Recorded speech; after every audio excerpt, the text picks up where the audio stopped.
that's really something to value.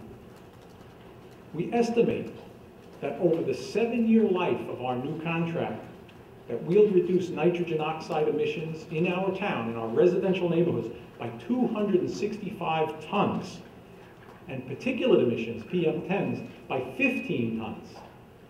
And we'll do that while displacing 1.5 million gallons of foreign-sourced petroleum, and we'll do all of that while we're saving money. The trucks have been on the road now for over a year. And I have to tell you that in talking with different people around the room, people ask about their reliability. Well, I can tell you this, those trucks have been on the road for over a year, 2 different manufacturers. I have never, not once, needed to bring in a diesel truck to back up my CNG fleet. Not one truck, not one day, not one stop. From day one, my fleet has rolled and it has done the job every day, day in, day out.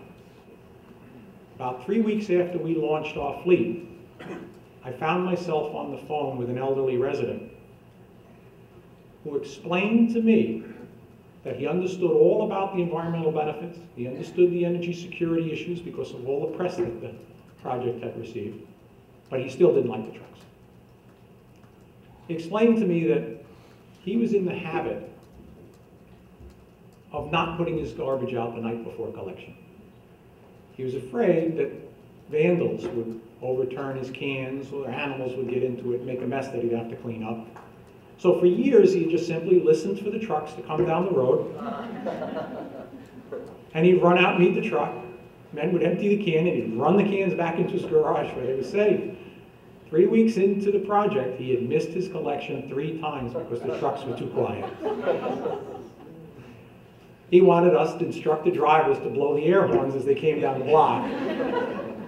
Well, we figured 1 out of 116,000 disgruntled is a pretty good track record, so we just leave them disgruntled and left it at that.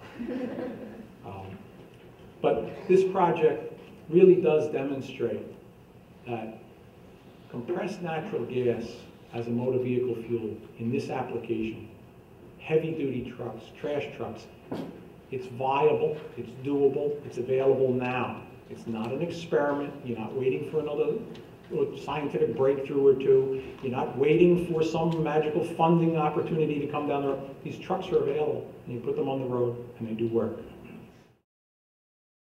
My name's Ray Burke. I spent 30 years in the solid waste industry. Recently joining Clean Energy last May. It was a big jump for me, spending your whole life in the collection side of the business. I worked for waste management the last 25 years, did almost every operating job there was known to man, started on a truck way back right out of college, and did just about every function in the company, leading up to where I was in charge of California for waste management back in 2002. What I want to make sure everybody leaves today, this is the most important slide, and I think you've heard this time and time again, but this is really the theme for clean energy and the theme for every one of you to leave, is that natural gas trucks definitely are cleaner, as you've heard time and time again. One thing I like to say a lot of times to the potential customers of the municipalities, every trash truck you take off the street, you're taking 350 cars off the street.